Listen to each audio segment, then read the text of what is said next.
Di Indonesia dan bagaimana seharusnya pemerintah itu bergerak untuk menyelesaikan hal itu. Oke, kita santai aja, nggak usah sepaneng kayak kita lagi kuliah kan gitu pusing ngeri. Merdeka belajar belum benar-benar terjadi. Adalah Hari Pendidikan Nasional, tapi sebagian anak-anak Indonesia masih harus. Itu merupakan satu hal yang perlu untuk kita bahas, kita kaji lebih dalam kayak gitu kan ya.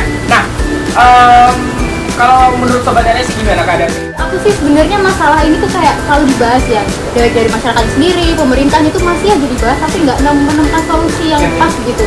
Banyak sekali data tren alokasi anggaran APBD murni di berbagai provinsi baik Jawa maupun di Kalimantan.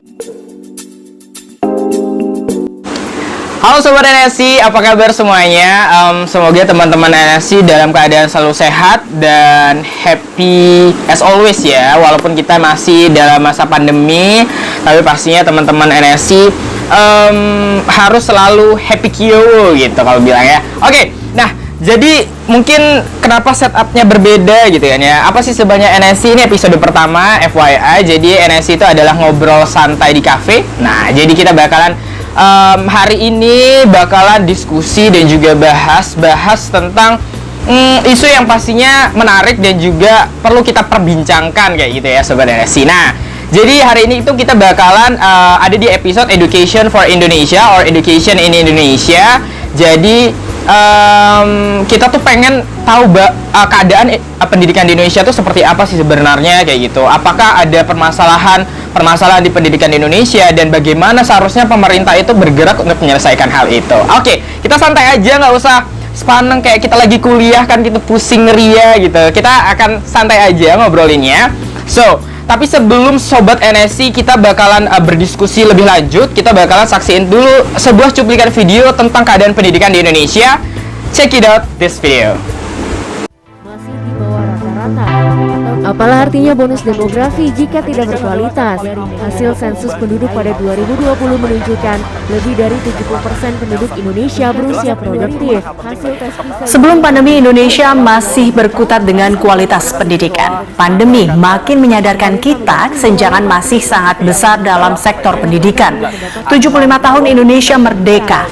Merdeka belajar belum benar-benar terjadi. Adalah Hari Pendidikan Nasional, tapi sebagian anak-anak Indonesia masih harus berjuang untuk bisa sekolah, saya tambahi, dengan layak. Dengan layak ya, karena jika murid-murid yang tinggal di Kabupaten Probolinggo harus menyeberangi jembatan rusak untuk sekolah, ada lagi Indra. Lain lagi halnya dengan siswa SMP Negeri 7 Alasa, Kabupaten Nias Utara. Hingga kini mereka masih belajar di ruang kelas yang berlantai tanah dan beratap rumbia. Dari Mandailing Natal, Sumatera Utara, sekolah prestasi anak sungai dan perlu bantuan kerja untuk bisa memperbaiki. Jelas pendidikan merupakan hal penting bagi perkembangan seorang anak dan juga dalam mendorong Daerah yang belum terkoneksi dengan internet, 16,6%-nya ada di daerah 3T, terdepan, terluar, dan tertinggal. Sedangkan dari 7,1% daerah belum teraliri listrik, 5,9% berada di daerah 3T. Ini membuat anak-anak seumur dari negara OECD lain. Dengan layak, karena jika murid-murid yang tinggal di Bahkan Kabupaten sejak 2000, hasil tes PISA Indonesia menunjukkan keterampilan membaca, berhitung, dan sains cenderung stagnan. Pemerintah mengakui walau partisipasi sekolah meningkat, anak-anak belum mendapat pengalaman belajar yang berkualitas. dan beratap rumbia. Sementara kenapa di itu Polewali terjadi Mandar, dari tahun Sulawesi ke Barat, tahun ya siswa karena sekolah tadi dasar harus kita belajar memang di dalam belum ruangan kelas yang sekaligus cukup menjadi serius buah untuk Columbia. memfokuskan intervensi kebijakan-kebijakan pendidikan.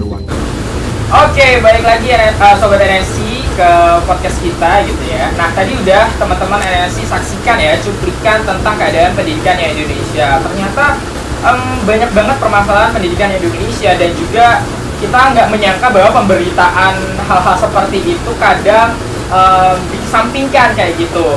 Padahal itu merupakan satu hal yang perlu untuk kita bahas, kita kaji lebih dalam kayak gitu kan ya. Nah, kalau menurut Sobat NSI gimana keadaan pendidikan Indonesia? Boleh nanti sampaikan ya di kolom komentar nanti ketika video ini diupload gitu ya. Nah, jadi nanti kita di sini bakalan bahas tentang keadaan pendidikan di Indonesia, tapi pastinya aku nggak sendirian gitu ya. Kalau aku bahasnya sendirian nanti pusing gitu. Udah pusing di dunia perkuliahan, dipusingin juga sama bahas kayak gini enggak? Canda. Oke, jadi aku bakalan bahas sama teman-teman aku dari Universitas Gadjah Mada, of course. Di sini ada 2 wanita cantik. Waduh. Oke. Aduh, malu-malu dikit nggak apa ya kayaknya. Oke. Jadi di sini ada yang paling ujung, kenalin, ada Vidya Sekarginanti. Dia prodinya pembangunan ekonomi kewilayahan. Dia dari Universitas Gadjah Mada. Boleh dong, sapa dulu Sobat NSI. Halo Sobat NSI. Oke, mental dikit ya, emang apa? Dia emang selalu mental gitu sih guys. Oke, nah gak hanya itu, aku juga ditemani sama satu teman aku lagi, ada Tika. Halo, say hi dulu ke teman-teman NSI. Oke, halo Sobat NSI. Agak grogi kayaknya Tika nih ya. Grogi apa bahasanya tuh agak Oke, berat ya. sama Tika ini juga dari pembangunan ekonomi kewilayahan Universitas Gadjah Mada. Oke, gimana? Tadi udah nonton videonya? Udah ya. Gimana menurut kalian kayak keadaan pendidikan di Indonesia? Kalau kita lihat dulu dari videonya itu ya, kalau kita lihat bahwa wah ternyata dana pendidikan di Indonesia tuh besar banget gitu ya, dari kurang lebih di tahun 2021 itu tuh sekitar 500 triliun ya. Betul itu sekali. diambilnya dari dana APBN sebanyak 20%. Gimana sih menurut kalian, pendapat kalian tentang kayak disparitas dan juga kondisi pendidikan di Indonesia kalau berdasarkan video tadi? Mungkin dari tingkat video dulu. Iya Azid ya, kalau kita lihat dari video tadi itu ya, tentunya Sobat NSI juga tahu ya bahwa miris sekali gitu ya, terjadi ketimpangan gitu antara pendidikan di Pulau Jawa dan di luar Pulau Jawa seperti itu ya. Mungkin teman-teman Sobat NSI, mungkin kita juga ya bisa merasakan pendidikan di Jawa yang sangat luar biasa, sudah mumpuni, sudah layak fasilitas, sarana prasarana, tenaga pendidik ya. Namun belum tentu Sobat NSI bahwa di luar sana, di luar Pulau Jawa khususnya, mungkin pulau-pulau yang di selain Jawa gitu ya, mereka bisa merasakan pendidikan seenak kita dan selayak kita. Mungkin itu sih Azid menurut aku. Kita juga melihat ya, bahkan di Pulau Jawa itu kita memang merasa ya, kita karena kita kuliah di Pulau Jawa di Sobat NSI di UGM, jadi kita ngerasa banget kalau emang di Pulau Jawa itu tuh sangat berbeda jauh gitu ya keadaan pendidikannya, baik itu kualitas, kemudian juga tenaga pendidiknya itu sangat berbeda gitu dengan di Pulau Jawa. Jadi kayak tidak heran kenapa banyak banget orang tuh merantau ke Pulau Jawa hanya untuk mendapatkan pendidikan. Iya, termasuk Azid kan ya. Maksud saya gitu ya, saya kan dari Sumatera gitu kan ya. Jadi ketika udah datang ke Jogja, wah beda banget rasanya, kayak agak sedikit culture shock gitu ya. Nah kalau dari Tika gimana Tika? Kalau dari aku sih sebenarnya masalah ini tuh kayak selalu dibahas ya, dari masyarakat sendiri, pemerintah itu masih aja dibahas tapi nggak menemukan solusi yang pas gitu. Dan sektor pendidikan ini tuh kayak udah jadi kualitas pendidikan yang harus difokusin gitu. Apa sih masalahnya? Tapi kenapa kok masih aja ada kesenjangan antara di Pulau Jawa dan Kalimantan kayak gitu? Iya, karena kita mungkin kita juga bisa memahami kalau Indonesia luas banget gitu ya. Kita ya, tapi kenapa bisa gitu ya? Iya. Bahkan kayak kalau kita bandingin sama negara tetangga gitu, padahal dana anggaran pendidikan kita kan gede banget. Terbesar kedua di Asia Tenggara gitu ya. Kenapa kayak dibandingin sama negara-negara tetangga kita kayak Malaysia atau juga kayak Singapura, itu kita masih kalah jauh gitu ya dengan di bidang pendidikannya kayak gitu. Jadi ya semoga saja gitu ya pemerintah punya cara-cara, nggak hanya pemerintah, kita juga ikut kontribusi gitu ya. Oke. Akademisi ya. Betul. Nah kalau tadi kita bahas tentang kita sedikit opening lah, kalau kita bilang itu opening, sebenarnya apa sih yang mau kita tuju dari podcast ini gitu ya. Jadi teman-teman NSI, kita bakalan bahas dan diskusi lagi tentunya tentang keadaan pendidikan di Indonesia, terutama pada bidang anggaran dan juga kualitas begitu ya. Jadi nanti kita membandingkannya dengan apa? Kita membandingkannya di Pulau Jawa, karena memang pendidikan di Pulau Jawa sangat luar biasa gitu ya. Terus kita membandingin sama Pulau Kalimantan gitu. Kenapa kita pilih Kalimantan? Pasti Sobat NSI udah tahu lah pasti alasannya, karena Pulau Kalimantan jadi IKN, ya, calon IKN. Ya, calon ibu kota baru bagi Indonesia ya gitu ya. Jadi sekali, kita perlu memperhatikan hal-hal kayak gitu. Nah Sobat NSI, sebenarnya gimana sih keadaan pendidikan di Indonesia khususnya pada bidang anggaran? Nah Sobat, dapat teman-teman lihat saat ini, berikut adalah data postur APBN Indonesia yang ada di Pulau Jawa dan Kalimantan pada tahun 2021. Data tersebut menampilkan 9 provinsi yang ada di 2 pulau, yakni Pulau Jawa yang terdiri dari Provinsi Daerah Istimewa Yogyakarta, Jawa Barat, Jawa Tengah, dan Jawa Timur. Sedangkan untuk Pulau Kalimantan terdiri atas Kalimantan Utara, Kalimantan Timur, Kalimantan Tengah, Kalimantan Selatan, dan Kalimantan Barat. Sobat NSI, selanjutnya berikut adalah data tren alokasi APBD murni di Pulau Jawa sejak tahun 2017 hingga 2020. Data ini menampilkan 6 provinsi di Pulau Jawa, yakni DKI Jakarta, Banten, Jawa Barat, Daerah Istimewa Yogyakarta, Jawa Timur, dan Jawa Tengah. Sedangkan untuk Pulau Kalimantan terdiri dari Provinsi Kalimantan Utara, Kalimantan Barat, Kalimantan Tengah, Kalimantan Timur, dan Kalimantan Selatan. Nah Sobat NSI, tidak hanya itu aja loh data lain yang dapat dijadikan sebagai tolak ukur keadaan pendidikan di Indonesia khususnya pada bidang anggaran. Terdapat aspek lain yang tentunya sangat penting, yakni Program Indonesia Pintar atau PIP. Data yang ada berikut merupakan data PIP untuk Pulau Jawa yang terdiri atas jenjang sekolah dasar, sekolah menengah pertama, sekolah menengah atas, dan sekolah menengah kejuruan. Data yang tertampil ini terdiri dari Provinsi DKI Jakarta, Banten, Jawa Barat, Daerah Istimewa Yogyakarta, Jawa Timur, dan Jawa Tengah. Nah, sedangkan untuk Pulau Kalimantan terdiri atas Provinsi Kalimantan Utara, Kalimantan Barat, Kalimantan Tengah, Kalimantan Timur, dan Kalimantan Selatan.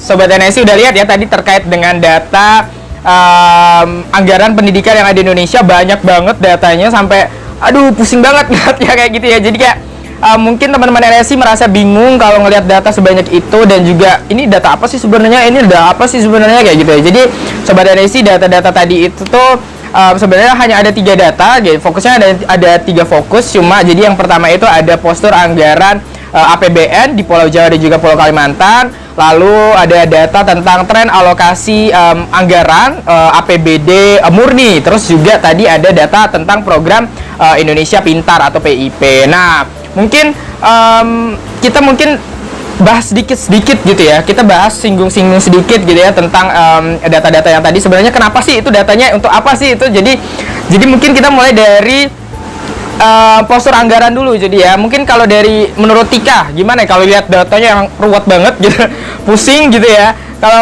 Kalau kita melihatnya gimana nih tentang postur anggaran itu? Oke, kalau tentang postur anggaran sendiri itu ada ketimpangan lagi nih, yaitu di Pulau Jawa dan Kalimantan, yaitu sekitar 3:1, yaitu di Jawa itu sekitar 1,3 triliun, sedangkan di Pulau Kalimantan tuh hanya 300 miliar. Itu sangat berbeda ya. Jadi tentunya fasilitas yang didapatkan itu seperti sarana dan prasarana sekolahnya itu tuh sangat berbeda gitu dari Pulau Jawa. Sampai tuh anak-anak SD tuh harus jalan jauh gitu ke sekolahnya, sedangkan di Pulau Jawa tuh kayak dikit gitu, kayak cuma naik motor atau mungkin cuma nyebrang mungkin udah nyampe kan ya. Nah, terus juga kenapa alasan kenapa orang Kalimantan tuh lebih milih sekolah di Pulau Jawa, karena fasilitas yang didapatkan tuh lebih unggul daripada Pulau Kalimantan kayak gitu ya. Tadi juga kita sempat lihat juga ya di video awal banget tadi yang sebelum kita mulai, kalau emang kayak ada yang sampai jalan jauh banget buat bisa sekolah kayak gitu, dan bahkan Aziz juga datang ke Jawa gitu ya, karena merasa emang pendidikannya, kualitas pendidikannya gitu ya, itu lebih baik. Ternyata ada alasannya nih Sobat NSI, emang karena anggarannya tuh berbeda gitu ya. Jadi kayak antara Pulau Kalimantan dan juga Pulau Jawa itu tuh emang berbeda, cukup jauh bahkan. Nah, tadi kalau kita lihat juga ada data kedua itu tentang tren alokasi anggaran pendidikan itu APBD murni gitu ya, Vidya. Jadi kalau menurut Vidya gimana nih kalau ngelihat data tadi yang cukup komprehensif gitu ya, sama-sama bikin pusing gitu ya, jadi kayak mungkin bingung gitu ya. Nah, gimana? Nah iya ya Aziz dan Sobat NSI juga tadi pasti udah melihat gitu ya bahwa banyak sekali data tren alokasi anggaran APBD murni di berbagai provinsi baik Jawa maupun di Kalimantan. Nah sebetulnya kalau dilihat itu antara Jawa dan juga Kalimantan itu trennya itu cukup sama Azid, fluktuatif mereka pada tahun 2017 hingga tahun 2020 itu tuh nilainya fluktuatif Sobat NSI gitu ya. Dan itu artinya berarti bahwa pemerintah, baik pemerintah Jawa maupun Kalimantan itu kan sudah mengalokasikan sebagian APBD-nya untuk urusan pendidikan gitu ya. Jadi nggak beda jauh nih aslinya itu antara Jawa dan Kalimantan seperti itu. Nah, namun pada implementasi gitu ya. Gitu kan kayak Jawa terlihat lebih unggul gitu ya. Nah, ini yang mungkin jadi pertanyaan gitu ya bagi kita semua gitu. Nah mungkin ada teman kayaknya temen kita gitu. Iya, mau ikut bahas juga lah apa dia nemenin kita nih Sobat NSI buat mungkin Sobat NSI biar tidak wah ada tahu nih. Biar mau diskusi tentang pendidikan juga. Iya, jadi kayaknya pengen ikut nimbrung bareng gitu ya. Oke, lanjutin boleh video gimana? Iya, jadi gitu sih Azid ya, mungkin trennya sebetulnya fluktuatif sama sih antara Jawa dan Kalimantan gitu, nilainya sekitar 3% hingga 26% itu cukup naik turun ya, baik Jawa maupun di Kalimantan. Cuman mungkin ada ya beberapa daerah di Jawa seperti Jawa Tengah, Jawa Timur maupun Banten itu tuh memang mereka memiliki tren yang naik sih. Tapi untuk yang lainnya itu sama, cenderung nilainya fluktuatif gitu. Untuk APBD murni ya ini ya. Iya, untuk APBD murni. Kalau Tika kan postur APBN gitu ya dari negara. Kalau ini APBD murni itu sebetulnya hampir sama gitu. Hampir sama gitu ya anggarannya ya. Jadi kalau sebenarnya kembali lagi ya kalau kita dapat lihat sebenarnya mungkin saja dari SDM-nya ya yang mungkin tidak mengelola dengan anggaran yang sudah diberikan dari pemerintah pusat itu dengan baik gitu ya. Jadi mungkin kembali lagi emang karena SDM itu sangat penting gitu ya, bahkan dalam dunia pendidikan dan juga pengelolaan anggaran itu juga sangat penting kayak gitu. Nah, ada satu data juga tadi ya tentang PIP, Program Indonesia Pintar. Kalau kita tahu mungkin kalau Azid sendiri mulai kenalnya ketika Pak Jokowi jadi presiden gitu. Taunya oh ada PIP kayak gitu. Tapi mungkin sebelumnya itu emang sudah ada wacana kayak gitu ya. Inisiasi dari pemimpin-pemimpin. Iya betul. Nah kalau kalian ngelihatnya gimana nih program Indonesia Pintar sendiri itu di Indonesia itu gimana? Sebenarnya program Indonesia Pintar ini sangat program yang bagus gitu ya. Karena ini tentunya buat kebaikan masyarakat Indonesia. Tapi juga ini ada berbeda lagi nih banyak tapinya ya. Penerima jumlah PIP ini lebih unggul di Pulau Jawa ya, sekitar jutaan orang gitu yang mendapatkan fasilitas ini, sedangkan di Pulau Kalimantan tuh hanya mencapai ratusan, mungkin bahkan ada yang di salah satu provinsi itu hanya mencapai 20-an ribu gitu. Jadi kan ada perbedaan nih, kenapa harus Jawa lagi gitu yang mendapatkan penerima fasilitas ini, padahal di Pulau Kalimantan itu juga pasti membutuhkan ada fasilitas ini untuk mengembangkan dirinya kayak gitu. Iya benar. Nah kalau dari video gimana Fit? Ya mungkin kalau Tika tadi kan bisa dilihat gitu ya bahwa penerima di Jawa lebih banyak gitu ya. Mungkin di sini kita bisa menyoroti juga Azid dan Tika bahwa motivasi atau keinginan orang Jawa untuk menempuh pendidikan itu motivasinya lebih tinggi gitu ya dibandingkan mungkin orang Kalimantan gitu, bahwa karena di Jawa itu gini Azid dan Tika, bahwa mungkin mereka berasal dari background keluarga yang tidak mampu pun mereka tetap bersemangat nih untuk menempuh pendidikan tinggi gitu ya. Nah itu tuh ya salah satunya dengan memanfaatkan program dari pemerintah ini gitu, dari program Indonesia Pintar ini. Jadi orang Jawa tuh mampu memanfaatkan gitu ya kesempatan yang datang gitu sih. Benar. Ya gitu ya. Cukup pusing. Gimana Sobat NSI, pusing ya? Santuy ya. Tetap santuy, nggak apa-apa. Tadi sedikit distract ya, ada tawon-tawon gitu ya nemenin kita gitu, biasa lah ya. Nah itu ya bahas tentang anggaran, pusing ya, tidak apa-apa, tapi emang kita harus perlu untuk bahas itu semua kayak gitu ya. Oke. Sobat NSI, waduh masih semangat ya pastinya ngikutin dengerin podcast kita dan juga nonton podcast kita kayak gitu. Nah Sobat NSI, kalau tadi kita bahas tentang masalah anggaran yang luar biasa banyaknya itu, waduh pusing juga nih ya ngeliatin anggaran yang sebegitu banyaknya gitu ya. Kali ini masih bakalan berkaitan sama masalah anggaran juga, bukan anggaran terlebih, maksudnya impactnya gitu ya. Impactnya nanti dari apa sih sebenarnya kalau ada anggaran yang berbeda kayak gitu ya. Nah pasti tidak lain dan tidak bukan masalah kualitas. Jadi kita nanti bakalan lihat sebenarnya gimana sih kualitas pendidikan gitu ya yang ada di Pulau Jawa dan juga Pulau Kalimantan. Sobat NSI, kualitas pendidikan suatu instansi pendidikan tidak akan jauh dari yang namanya akreditasi pendidikan tersebut. Dalam hal ini ditampilkan data akreditasi sekolah di Pulau Jawa dengan jenjang sekolah dasar, sekolah menengah pertama, sekolah menengah atas, dan sekolah menengah kejuruan di 6 provinsi, yakni yang pertama DKI Jakarta, Banten, Jawa Barat, Daerah Istimewa Yogyakarta, Jawa Timur, dan Jawa Tengah. Dan sedangkan berikut adalah data akreditasi yang ada di Pulau Kalimantan yang terdiri atas Provinsi Kalimantan Utara, Kalimantan Barat, Kalimantan Tengah, Kalimantan Timur, dan Kalimantan Selatan. Itu tadi ya Sobat NSI, udah lihat ya datanya banyak banget, nggak kalah banyak sama yang tadi di anggaran. Kita juga melihatnya pusing gitu ya, tapi tidak apa-apa, slow saja. Kita bakalan di sini ngelihat diskusiin, jadi teman-teman bisa memahaminya lebih mudah kayak gitu ya. Nah, jadi kalau tadi kita lihat terkait dengan kualitas pendidikan di Indonesia yang ada di Pulau Kalimantan dan juga Pulau Jawa gitu ya. Tadi kalau kita lihat datanya itu berfokus pada akreditasi. Jadi kenapa sih kita menampilkan datanya akreditasi pendidikan kayak gitu? Karena akreditasi itu tuh bakalan nyambung kemana-mana gitu ya, baik ke sekolah, fasilitas, terus juga nanti SDM-nya gitu kan ya. Jadi makanya kita menjadikan satu kayak gitu. Nah, mungkin kita tanya ke pendapat dua orang cantik ini yang masih terus semangat gitu. Gimana nih dari Vidya ngelihat data akreditasi yang ada di Pulau Jawa dan Kalimantan tadi? Nah, mungkin Sobat MSI dan Aziz dan Tika juga udah melihat ya bahwa tadi ada data akreditasi sekolah antara Pulau Jawa dan Kalimantan. Nah, di situ kita semua bisa melihat bahwa kalau di Jawa itu tuh banyak sekali persebaran sekolah dengan akreditasi A. Namun di Pulau Kalimantan itu akreditasinya lebih banyak ke B bahkan C gitu si Aziz dan Tika ya mungkin. Jadi agak kelihatan banget ya kalau emang dari situ kita juga ngelihat bahwa emang ternyata kualitasnya juga berbeda gitu ya di Pulau Jawa dan juga Pulau Kalimantan, karena emang kita juga mengingat flashback lagi tadi yang di anggaran ya juga emang berbeda kayak gitu. Jadi berpengaruh. Berbeda, betul. Gitu. Nah, kalau Detika gimana, Tik? Kenapa bisa dilihat dari akreditasinya? Karena ini menilai dari segi kualitas.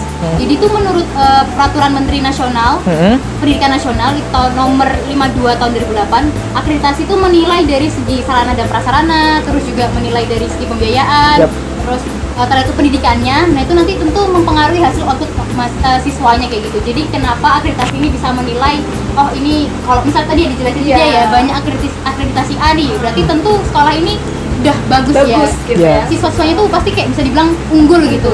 Sedangkan di Kalimantan tadi banyak yang B bahkan C. Berarti itu masih harus dilihat lagi nih, harus dievaluasi. Oh, berarti siswanya masih kurang gitu. Mungkin tenaga pendidikannya juga kurang kayak gitu. Iya, benar. Jadi kayak ya sebenarnya semua itu berkaitan gitu ya. Jadi kayak mulai dari anggaran, nanti juga ketika anggarannya tidak maksimal, pasti juga bakalan nyambung ke kualitas. Dan tadi ya disampaikan sama Tika Vidya juga kelihatan ya emang bener-bener buktinya ada gitu loh ya. Ada disparitas gitu terkait dengan pendidikan di Pulau Jawa dan Kalimantan tuh emang berbeda kayak gitu. Nah, Sobat NSI, waduh udah lama ya, udah nggak kerasa ya. Udah lama malah udah nggak kerasa, kita udah banyak banget berbincang-bincang gitu ya, bahas tentang keadaan pendidikan di Indonesia kayak gitu. Mulai tadi di awal banget kita nyaksiin video, terus juga kita tadi ngeliat tentang diskusi bareng tentang anggaran pendidikan di Indonesia, terus juga kita ngeliat tentang kualitas gitu ya yang ada di Indonesia, khususnya di Pulau Jawa dan juga Pulau Kalimantan. Tapi dari semua itu sebenarnya apa sih yang harus dilakukan gitu ya, kayak misalnya pemerintah atau juga stakeholder terkait, dan juga kita sebagai generasi muda kayak gitu ya ngelihat kayak gitu, sebenarnya apa yang perlu kita suarakan gitu, apa yang perlu kita lakukan kayak gitu ya, tidak hanya dari pemerintah saja kayak gitu. Mungkin dari Vidya gimana, Vid?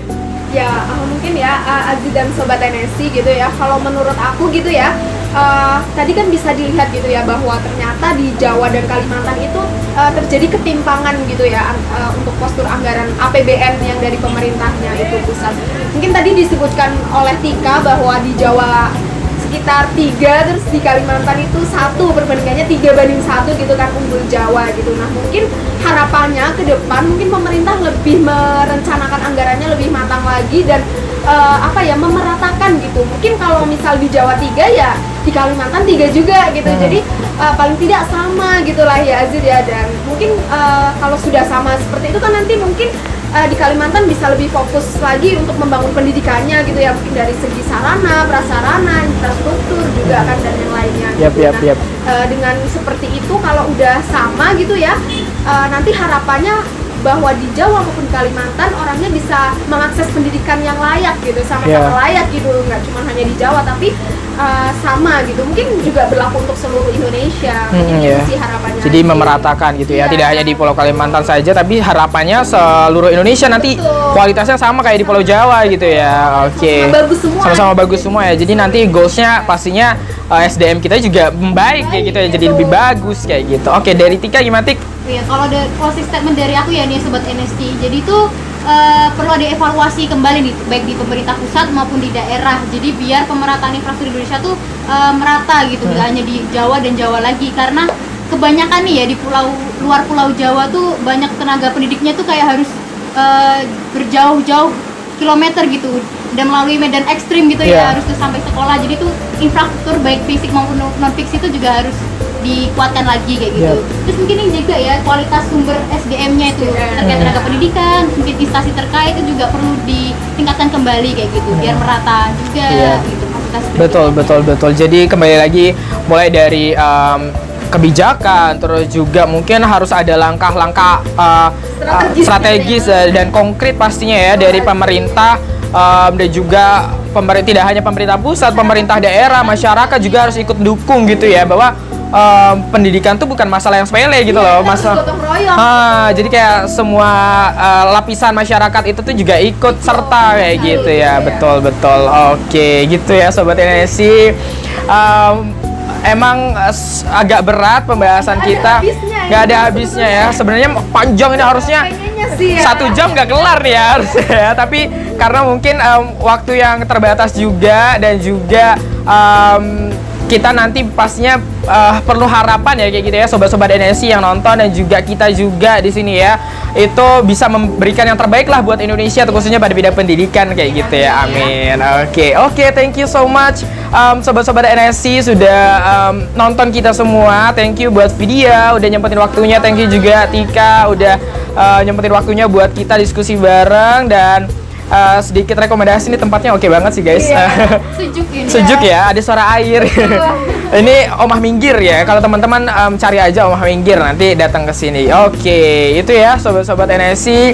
Thank you so much udah nonton. See you di next episode. Goodbye, dadah.